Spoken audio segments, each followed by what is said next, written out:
Hello everybody, my name is Joe Anthony, Chef de Cuisine of Gabriel Coito Restaurant in New York City. Today we're going to be talking about fish dip.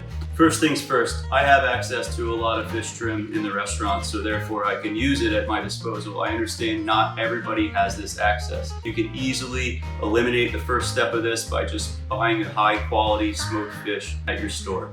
Salmon, trout, wahoo, mahi-mahi, any kind of fish that's smoked and cured will do. So take the trim, like to cure it overnight with salt, spices such as smoked paprika, cumin, and coriander, and then we put a smoke on it, and then we put it in the oven until it's fully cooked. For a piece this big, it's about 5 minutes, because we're gonna shred it up. And now we're gonna add all the flavoring ingredients. First things first, some chopped red onion. You have about 3 tablespoons. We're gonna do some celery, and I really like the crunch. Here we have a mix, celery leaves and parsley, juice of a lemon. It's about 2 tablespoons. Now we're going to use the zest from a lemon because I also like the floralness and the oils that it gives. It really brightens up the dish, especially when I'm using seafood. I tend to use a lot of the peel of citrus. There's many other citrus that you could use. Yuzu would be great. Orange would be awesome. Next we're going to add Kewpie mayo.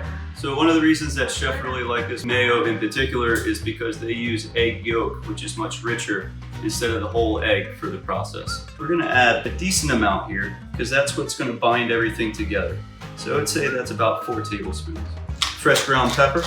Now the fish, whether you buy it or make it yourself, is already gonna be seasoned pretty well with salt. So we don't need to add too much. We're just doing it for the other ingredients.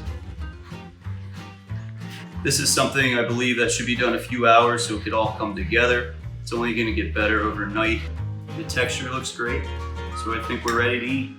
And you could either serve it with bread, some lettuce, a tortilla, anything that you really like that's a little bit of a crunch, kind of like textural component to go with it. Serve it with a nice lemon wedge, a little bit of rye bread, sourdough, and that's it. Thank you for joining in.